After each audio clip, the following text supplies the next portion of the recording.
Vamos de inmediato a conocer qué ocurre en el mundo. Alejandra Martínez nos tiene la información completa, lo último de lo que ocurre lamentablemente en Turquía. María Alejandra. Gracias, William. Buenas tardes. Para mí será un gusto poderle ampliar esta y otras noticias. Al menos 41 personas murieron, 13 de ellas extranjeras y 239 resultaron heridas tras el triple atentado suicida de ayer por la tarde en el aeropuerto de Atatürk de Estambul, según un nuevo balance oficial. Así quedó parte del aeropuerto de Atatürk de Estambul tras el triple atentado suicida del martes por la noche. En la mañana de este miércoles, ningún grupo se había atribuido la autoría del ataque que mató a más de 40 personas y dejó cerca de 240 heridos. 13 de las víctimas fatales eran extranjeras, entre ellas al menos un iraní y un ucraniano. El primer ministro turco aseguró que los indicios apuntan al grupo Estado Islámico. Estambul y Ankara han sido blanco de varios atentados desde el año pasado que han dejado cerca de 200 muertos. Fueron atribuidos a ese movimiento yihadista o a los rebeldes kurdos. El ataque del martes fue el más mortífero en la ciudad, que ya se vio sacudida por otros 3 atentados este año. Los familiares de las víctimas del triple atentado en el aeropuerto de Estambul esperan noticias sobre sus seres queridos, mientras los extranjeros se preguntan si regresarán a Turquía con un golpeado sector turístico en medio de esta ola de ataques. Escenas de dolor a la salida de esta morgue en Estambul.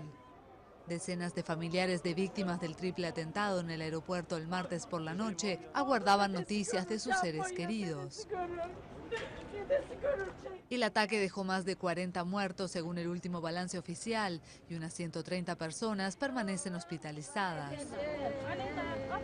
Y se suma a una ola de atentados en Estambul y Ankara en el último año. Para ser franca, Turquía vive este tipo de cosas con bastante frecuencia, así que no me sorprendió realmente. Pero sí nos pone tristes. Hay explosiones por todos lados en el país y eso es deprimente. Tengo muchos amigos que trabajan en el aeropuerto y pasé toda la noche tratando de ubicarlos. El atentado coincide con el comienzo de la temporada alta, justo cuando el turismo en Turquía vive su peor momento en más de 20 años. Me provocó mucha ansiedad venir al aeropuerto. Obviamente esperas que algo así no suceda 2 días seguidos y hay mucha seguridad, pero obviamente te afecta. Vengo a Estambul desde hace 15 años, pero juro que no creo que vuelva esta vez. En el ataque de este martes murieron al menos 13 extranjeros, incluyendo saudíes e iraquíes, entre otras nacionalidades. Le presentamos en breve lo que ha ocurrido alrededor del mundo respecto a este ataque. Los familiares de las 239 personas heridas en el ataque mortal esperan ansiosos fuera de un hospital de la capital.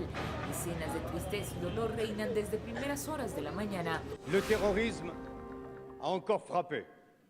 Los diputados franceses de la Asamblea Nacional hicieron un minuto de silencio en memoria de las víctimas del ataque al principal aeropuerto internacional de Estambul. El presidente ruso Vladimir Putin habló por teléfono esta mañana con el jefe de Estado turco Recep Erdogan, después que este se disculpara por carta con su homólogo ruso por el derribo del bombardero ruso Su-24 el pasado noviembre. Tras hablar con Erdogan, el mandatario ruso ordenará al Consejo de Ministros que inicie las negociaciones con las autoridades turcas sobre la renovación de la cooperación tanto comercial como en otras esferas, informó el Kremlin.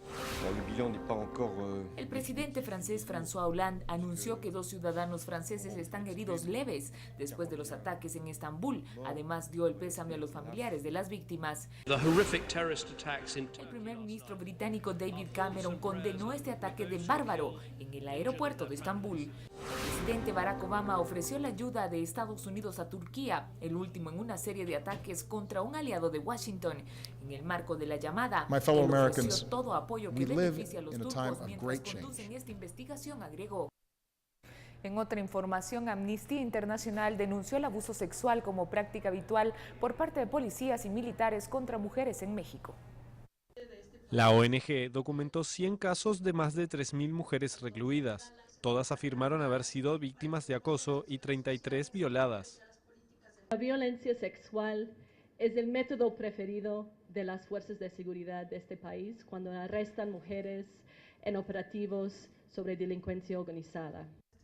Las fuerzas de seguridad de México han sido objeto de numerosas denuncias sobre abusos y violaciones a derechos humanos, especialmente desde que el gobierno desplegó en 2006 un combate militarizado en las calles contra el narcotráfico.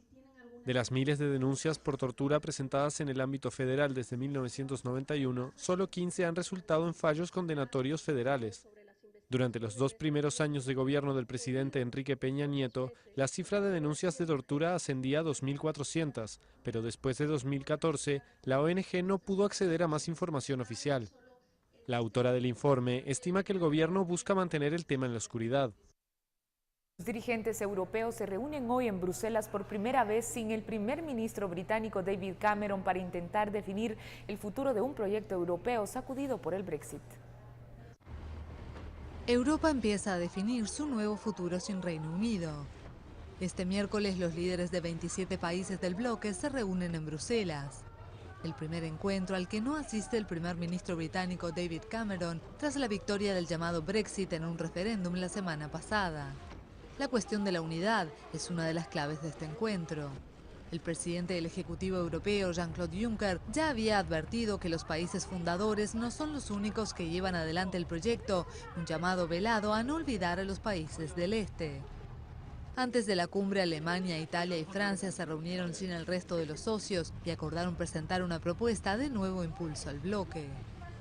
Este miércoles los líderes discuten las consecuencias prácticas y políticas del referéndum en Reino Unido y abordan el proceso de su salida de la Unión Europea, según una fuente diplomática. La primera ministra escocesa viajó a Bruselas para hablar sobre el futuro de Escocia en la Unión Europea, tras la decisión del Reino Unido de abandonar el bloque.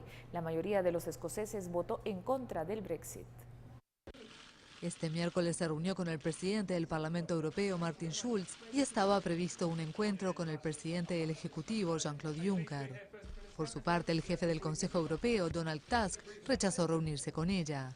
Si bien el llamado Brexit triunfó en el referéndum británico del 23 de junio, los escoceses votaron mayoritariamente a favor de seguir en el bloque. Por eso Sturgeon afirmó que considera democráticamente inaceptable que Escocia salga de la Unión Europea contra su opinión. Además, consideró muy probable un nuevo referéndum sobre la independencia de Reino Unido.